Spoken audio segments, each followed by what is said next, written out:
So welcome everyone. आज के session में हम कवर करेंगे अलजेब्रा। अलजेब्रा में यार कि पूरा तो मैं आपको समझा नहीं पाऊंगा एक क्लास में कि क्या यूज करना है, कैसे यूज करना है ना। बट हाँ, हम शॉर्टकट्स देखेंगे और उसको देखेंगे कि उसके कैड में क्वेश्चंस आए हुए हैं या नहीं आए हुए है ना। मेरा मेन मोटिव यही रहेगा कि मैं आपको वो कंटेंट करवाऊं जहां पे वो कंटेंट कैट में पास्ट में यूज हुआ हो और उसकी फ्यूचर में भी यूज होने की बहुत ज्यादा प्रोबेबिलिटी हो, है ना। अब उसके पीछे का जैसे देखो कई फॉर्मूला होते हैं उसके पीछे के, आप अगर कुछ अब जैसे देखो एक आपने फॉर्मूला पढ़ा होगा n+r-1 CR-1। हमें क्या लेना है इसको, ये कैसे फॉर्मूला डिराइव हुआ, इससे हमें कुछ नहीं लेना है ना। तो तुम्हें लेकिन ये पता होना चाहिए। अब अगर कोई बंदा ये देखता रहा कि यार इसको कैसे डिराइव हुआ है या हुआ है, उसका तो देखो फिर उसको टाइम एक्स्ट्रा लगेगा, है ना। मेरा कंसेप्ट यही है कि पहला सिंपल कंसेप्ट यही है कि प्रैक्टिस करो और चीजों को लर्न करो, है ना। लर्न प्लस प्रैक्टिस करोगे, क्योंकि प्रैक्टिस भी रेलेवेंट कंटेंट की करो और लर्न भी वो चीज करो जो रेलेवेंट हो, और समझो भी उसी चीज को जो रेलेवेंट हो। ऐसे नहीं है कि इरेलीवेंट चीज को तुम समझते जा रहे हो, है ना। तो हम ज्यादा टाइम वेस्ट नहीं करेंगे इसमें। अलजेब्रा में मैं ट्राई करूंगा आपको कुछ नया बताने का, है ना, कुछ नया बताने का, क्योंकि सेम वही फॉर्मूलाज आप डेली देखते होंगे इधर उधर, लेकिन मैं उससे थोड़ा सा हटके बता पाऊंगा। अगर कुछ होगा तो आप वो भी एक बार लर्न कर सकते हैं, उसको देख सकते हैं, है ना। तो लेट्स स्टार्ट। पहला तो देखो यार, एरिया फाइंड करने को आता है। सिंपल सा एक एरिया फाइंड करना होता है तुम्हें। एक इक्वेशन दी होगी x+mod y=k, है ना। अब कभी कभी इसका डायरेक्ट एरिया पूछ लेता है, इसका डायरेक्ट एरिया पूछ लेता है, तो इसका डायरेक्ट एरिया क्या होगा? इसका डायरेक्ट एरिया होगा 2k²। जैसे एग्जांपल में देखें x+mod y=4, इसका डायरेक्ट एरिया होगा 2 × 16, that is 32 would be the area. ठीक है, डायरेक्ट क्वेश्चन बहुत बार आया हुआ है, मॉक्स में बहुत बार आता है। आप सोच रहे हो इतना इजी है, लेकिन ये बहुत बच्चों को नहीं पता होगा, है ना। बच्चे ऐसे ड्रॉ करेंगे फिर इसका आंसर फाइंड करेंगे ये। ठीक है, हमें डायरेक्ट पता होना चाहिए, ठीक है, क्योंकि हमें स्पीड पे खेलना है, स्पीड पे खेलना है। ठीक है, फिर आता है x+-a+y+-a=k। इसका एरिया क्या होगा? इसका भी एरिया होगा 2k²। यहां से तुम्हें क्या पता लगता है कि x के साथ कुछ प्लस माइनस हो रहा हो, उसका कोई रेलेवेंट नहीं है। ठीक है, ये भी रेलेवेंट नहीं है, यहाँ पे b भी हो तो भी कोई रेलेवेंस नहीं है। ठीक है, लेकिन लेकिन अब अगर px+-a प्लस qy+-b=k हो जाए, तो इसका सिंपल सिंपल वॉइस नहीं आ रही। अच्छा, चेक एट, ठीक है। इसका सिंपल सिंपल मतलब क्या है कि अब देखो x के साथ कोई कोफिशिएंट जुड़ गया, y के साथ भी कोई कोफिशिएंट जुड़ गया, तो इसका आंसर होगा एरिया। एरिया क्या होगा इसका? 2k² / pq, 2k² / pq। ठीक है, अब तुम्हें बस पता लग गया कि इसमें अगर ऐसा वेरिएंट आए तो सिंपल तुम्हें कोफिशिएंट लगाना है साथ में, ये p ये q। पहले वाले में भी हमने कोफिशिएंट तो लगाया था ना, 2k² को नीचे 1 × 1 से करें तो 2k² आएगा, इसलिए पहले 2k² ही लिखा था। ठीक है, तो ये एरिया निकालने का आ गया, और ये काफी पूछता है कैट में, है ना, ऐसा नहीं है कि ये पूछता नहीं है। दूसरी बात, कई बार हार्मोनिक मीन पूछ लेता है, हार्मोनिक मीन पूछ लेता है। ये पता होना चाहिए क्या होता है। ये होता है n/sum of reciprocals, n/sum of reciprocals. इसका मतलब क्या है? जैसे कोई 3 नंबर है 1 2 3, अब इसमें n क्या होगा? कितने नंबर्स हैं? 3। इनका रेसिप्रोकल्स करके सम कर दो, 1 + 1/2 + 1/3, जो भी आएगा वो HM होगा। ठीक है, जो भी आएगा वो HM होगा। इसका यूज कभी कभी, इसका यूज रेयरली आता है, बट कभी भी आ गया तो तुम्हें इतना सा पता होना चाहिए बस, है ना, इतना सा पता होना चाहिए, तुम्हारा क्वेश्चन बन जाएगा कैट में। ठीक है, उसके बाद एक होता है AM > ये तो सबको पता है, तुम्हें ये भी पता होना चाहिए >HM। एक क्वेश्चन इसका देखा था। अब जब HM आता है तो देखो, जैसे 4 टर्म्स हैं, 4 टर्म्स है ना, तो HM का क्या फॉर्मेट होगा? 4/समथिंग। तो मुझे एम कैट में एक क्वेश्चन दिखा था, उसमें ऐसा था कि AM > HM करके आंसर आ रहा था, है ना। और ऑप्शंस भी ऐसे बनाए हुए थे, क्योंकि जब कॉम्प्लेक्स क्वेश्चन आता है ना तो ऑप्शंस इजी होते हैं। मतलब कॉम्प्लेक्स क्वेश्चन में तुम्हें थोड़ी सी भी अगर नॉलेज है ना तो वो तुम इजीली क्वेश्चन को क्रैक कर सकते हो, ठीक है। तो यहाँ पे तुम्हें एच लेना है, तो 4 टाइप था तो मैंने एच एम अप्लाई करके देखा, मैंने A M is greater than equal to H M करके देखा, तो वो यहाँ पे हो गया था, है ना, वो यहाँ पे हो गया था, तो ये क्वेश्चन बन गया था। तो तुम्हें ये भी याद रखना है साथ साथ में, ठीक है। अब नेक्स्ट क्वेश्चन आता है, देखो ये क्वेश्चन थोड़ा इंपॉर्टेंट है। देखो जैसे एक जीपी है,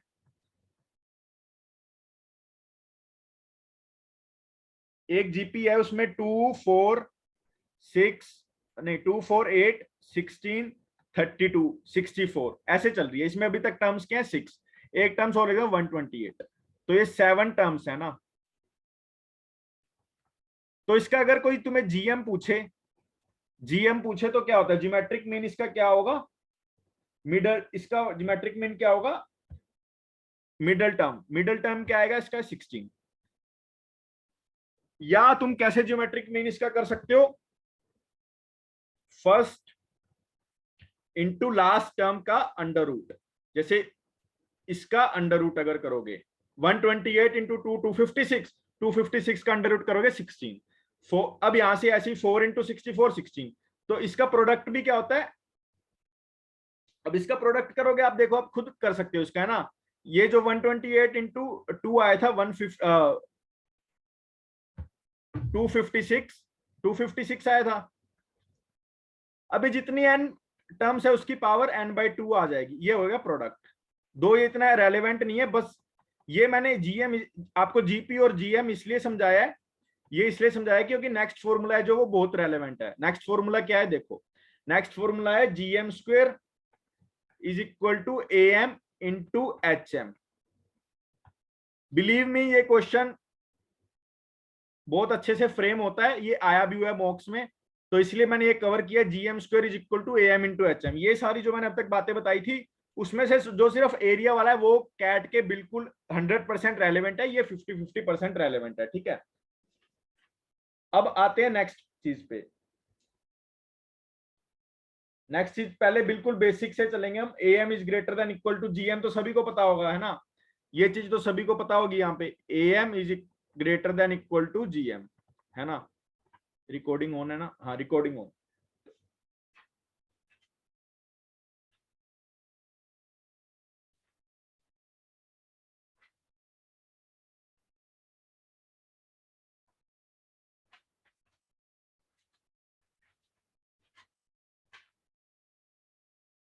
एक second,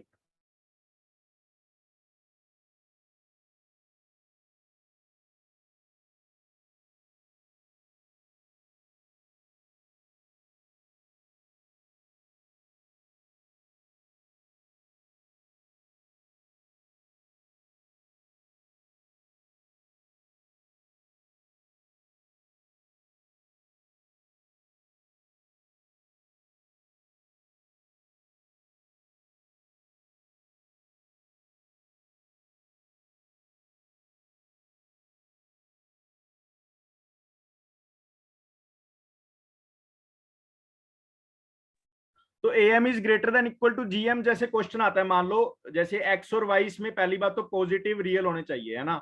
x Y positive real, X Y मतलब कोई भी दो नंबर्स में जब आप लगाओगे दोनों पॉजिटिव होने चाहिए और दोनों रियल होने चाहिए। अब बच्चे पता है कैसे लगाते हैं, जैसे A plus B divided by 2 A B root, इसमें कोई प्रॉब्लम नहीं है, ये एकदम सही है, अप्रोच एकदम सही है, आपका आंसर भी बहुत सही आएगा इसमें, है ना, इसमें कोई आपको प्रॉब्लम ही नहीं है।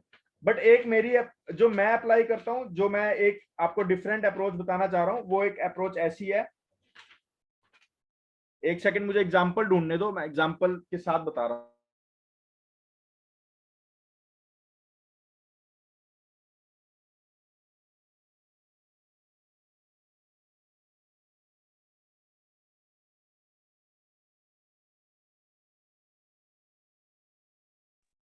हाँ तो अब देखो पहला एग्जांपल हम जैसे करते हैं, जैसे हमें दिया हुआ है A plus B plus C is equal to 9, ठीक है, और हमें मैक्सिमम वैल्यू फाइंड करनी है, मैक्स फाइंड करना है ए बी सी का।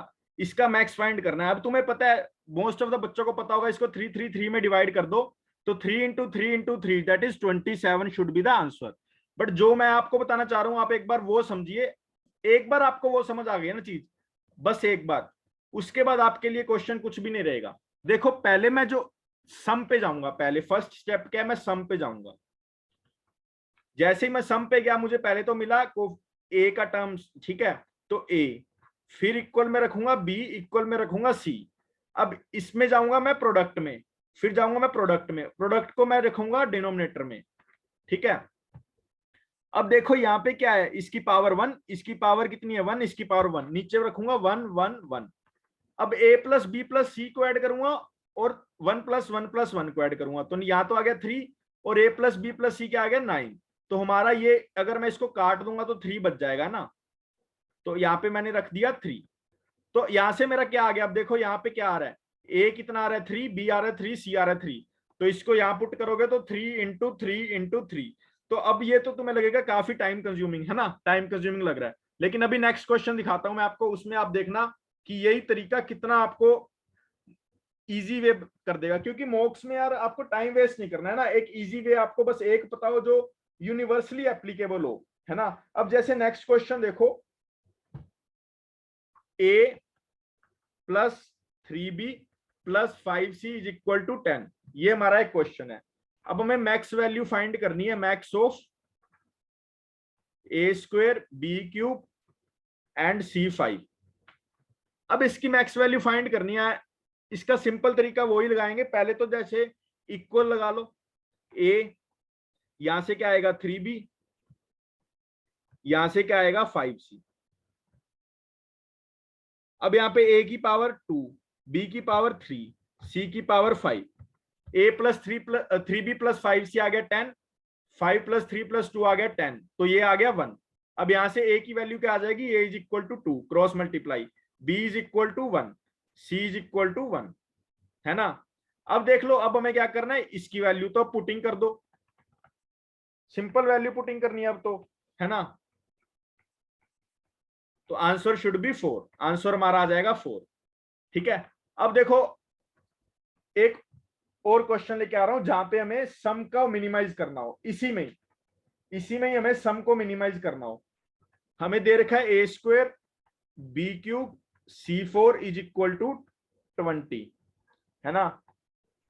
सम को हमेशा मिनिमाइज करना होता है ना, minimum of 2a + 3b + 4c, ठीक है। अब इसको कैसे करेंगे, वही सिंपल तरीका जो हमें हर बार सीखा है। पहले तो प्लस वाले का ऐसे लिखो 2a डिवाइड में a की पावर 2 = 3b डिवाइड में b की पावर 3, 4c डिवाइड में 4, 2a + 3 + b, ये हमें फाइंड करना है, इसको मैं क्या लेट कर लूंगा = k। तो 2a + 3b + 4c क्या हो गया k, नीचे क्या आ गया 4 + 3 7 + 2 9, k/9। तो यहां से a की वैल्यू क्या आ गई k/9, b की वैल्यू आ गई k/9, c की वैल्यू आ गई k/9, इतना आ गया। अब इसको यहां पुट करो, अब मैं k/9 का स्क्वायर, इसका क्यूब एंड इसका 4, ठीक है। तो ऊपर क्या बन जाएगा 4 + 3 k की पावर 9 डिवाइड बाय 9 की पावर 9 = 20। सो k की वैल्यू क्या आ गई 20 की 9 × 9, this would be the value of k जो हमें फाइंड करना था, है ना। अब इसी में ही नेक्स्ट क्वेश्चन और देखते हैं। एक क्वेश्चन आता है फाइंड मैक्स वैल्यू ऑफ,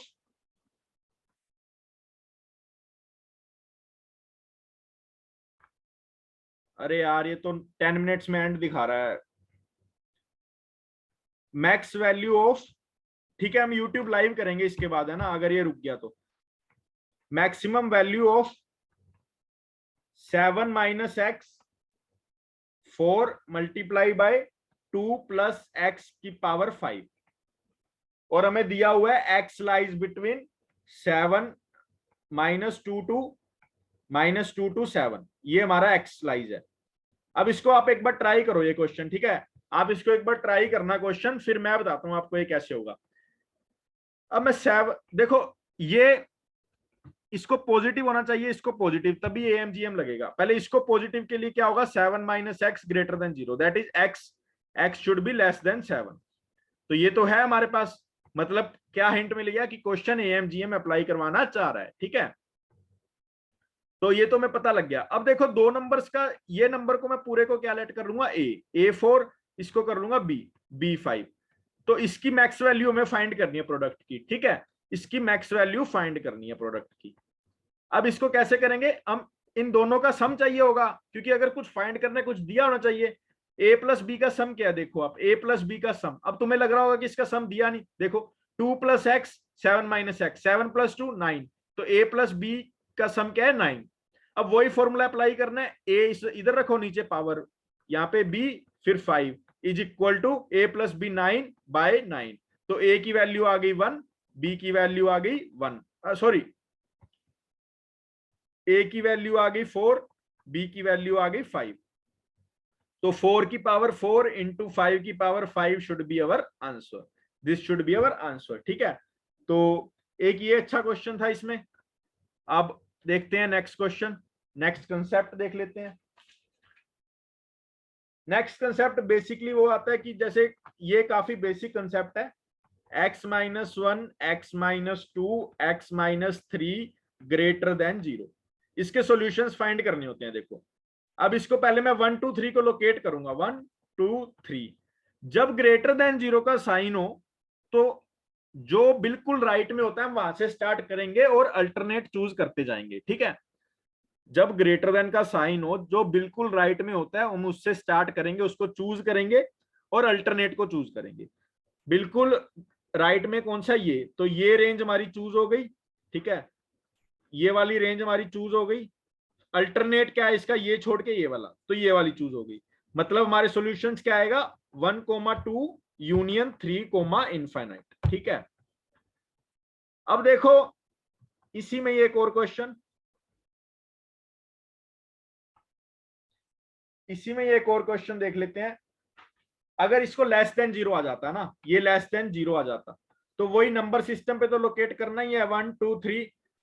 अब इसमें ग्रेटर देन 0 में फोरमोस्ट राइट से सिलेक्ट करते थे, इसमें फोरमोस्ट राइट वाला छोड़ के जो नेक्स्ट आएगा उसको सिलेक्ट करना है।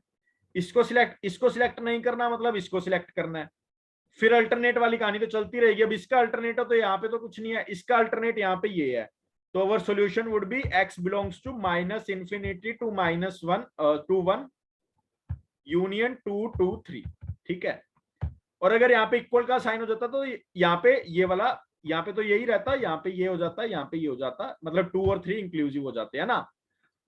तो इतना आपने देख लिया, ये तो काफी बेसिक था।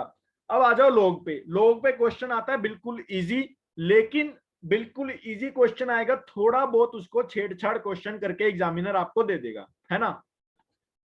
जैसे लॉग ए बी की प्रॉपर्टी समझो, ए ग्रेटर देन 0 होना चाहिए और बी ग्रेटर देन 0 होना चाहिए। सबसे पहले तो आप ये देखेंगे क्वेश्चन में, ठीक है, कि ये है या नहीं है, ठीक है। जब आपने ये देख लिया उसके बाद आप देखेंगे ए नॉट इक्वल टू 1 होना चाहिए।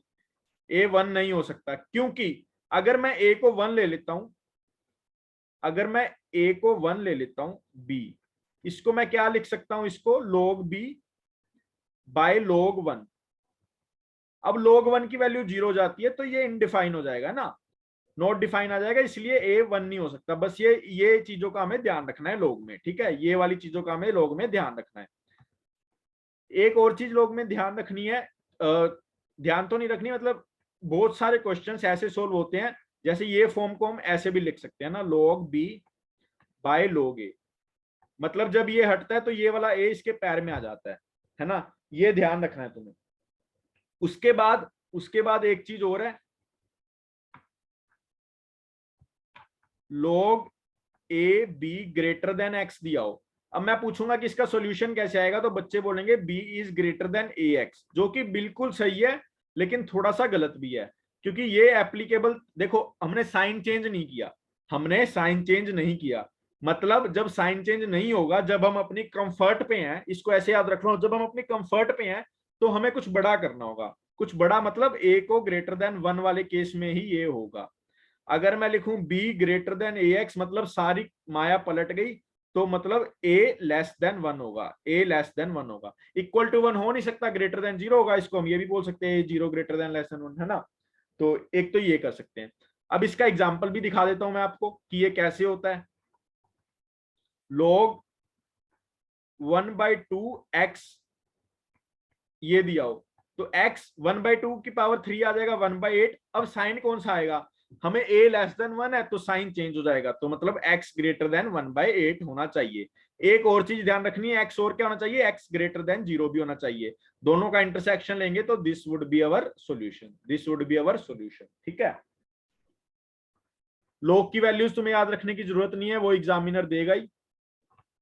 अब एक क्वेश्चन आ जाता है, नंबर ऑफ डिजिट्स फाइंड करने हैं। ठीक है, नंबर पहले तो लोग की नंबर ऑफ डिजिट्स फाइंड करने हैं, वो पहले समझ लो। ठीक है, जैसे मैं कोई भी नंबर कोई भी आपको नंबर दे दूं, मतलब फॉर एग्जांपल जैसे 2 की पावर 50, इसमें बता सकते हो कितने डिजिट्स हैं, इसमें डिजिट्स नंबर ऑफ डिजिट्स कितने हैं इसमें।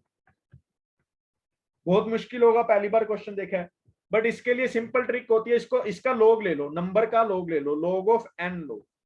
तो एन यहाँ पे क्या है, मतलब हमें लेना है लोग 2 की पावर 50, तो इसका क्या आ जाएगा 50 इंटू log 2।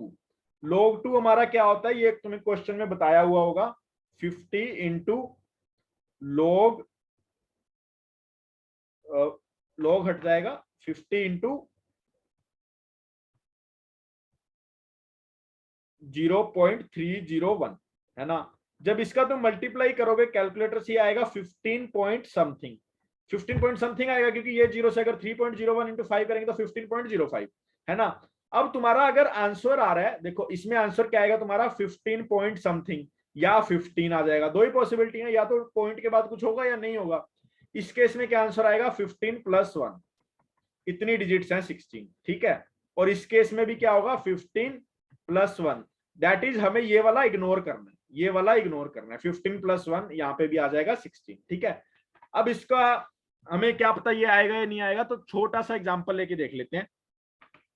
मैं आपको बोलूं 10 में कितनी डिजिट्स हैं, 10 में कितनी डिजिट्स हैं, आप बोलेंगे 2 डिजिट्स हैं, बिल्कुल सही। इसको इससे करके देखते हैं, इसका log का मैं 10 लूंगा, क्या आ जाएगा log 10 क्या आएगा, बेस 10 नहीं होता है, तो 10 की पावर 1 10, तो मतलब इसका आंसर 1। लेकिन अभी बताया था मैंने प्लस 1 भी करना है ना, प्लस 1 भी करना है, तो 1 प्लस 1 दैट इज 2। अब देखो 10 की जगह मैं 9 ले लेता हूं, तो 10 की पावर क्या रखे जो 9 आएगी, 0 पॉइंट समथिंग रखें, तो 0 प्लस 1 दैट इज 1 डिजिट, तो 1 डिजिट 9 में 1 डिजिट है, इसलिए 1 आ रहा है आंसर। ठीक है, अब इसी में क्या आ जाता है, जब नंबर हो रेसिप्रोकल में, जब नंबर हो रेसिप्रोकल में, जैसे 2/3 की पावर 10, इसमें लीडिंग जीरो फाइंड करनी होती है। जैसे देखो 0.001 में लीडिंग जीरो है 2, 0.001 में लीडिंग जीरो है 2, मतलब 0 0 चलती जाए और कब एंड हो जाए, है ना। उसके बाद 0 1 0 1 कुछ भी चले, लेकिन फर्स्ट जो जीरोज होती हैं उसको लीडिंग जीरोज बोलते हैं, ये लीड करती हैं, है ना। तो ये मैं आपको कंटिन्यू रखूंगा, अभी मीटिंग एंड होने वाली है, 1 मिनट से कम रह गया, ऑटोमेटिकली एंड हो जाएगी। आप ग्रुप में डिस्कस करते हैं कि नेक्स्ट कब रखना है session. Thank you and have a nice day.